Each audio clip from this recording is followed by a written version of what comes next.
Hey everyone, in this video I will show you everything you need to get started learning and coding in Python. So without further ado, let's get started. So go to python.org, then click on here to download the latest version and click on your operating system and just download it. So after it's downloaded, just click on the file. Unfortunately, I have Python installed, so I'll just have to upgrade it to the latest version. But for you, you're just gonna go ahead and install it normally. So after this, we need to download something called an IDE, an Integrated Development Environment, which is a text editor that helps you write code in any programming language. So what I personally use is Visual Studio Code. If you're on Windows, you can download it from the Microsoft Store. Yeah, you can also download it from the website. So once the file is downloaded, just click on it and continue with the installation. And there we go. Okay guys, so after installing Visual Studio Code, what you're gonna go ahead and do is go to extensions over here and search for Python.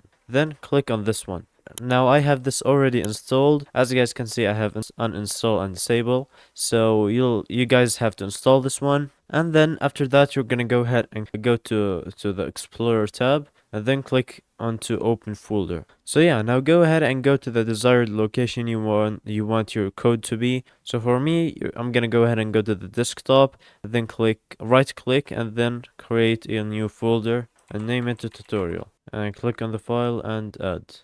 So after you selected your folder, just go ahead and right click on it and then click new file. After this, just name your file. I'm just gonna go ahead and say tutorial.py.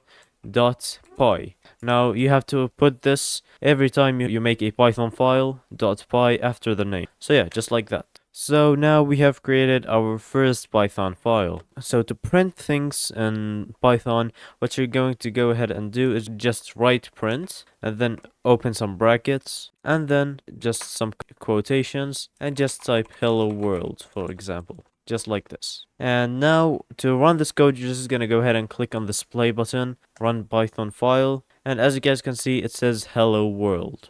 And you can just go ahead and do certain stuff here. You can write the code here, but it's not useful. As you guys can see, 2 plus 2, it gave me 4. Stay tuned for part 2, where we will start with the variables and some other stuff. Thank you for watching and make sure to subscribe so we can continue on this series. Goodbye.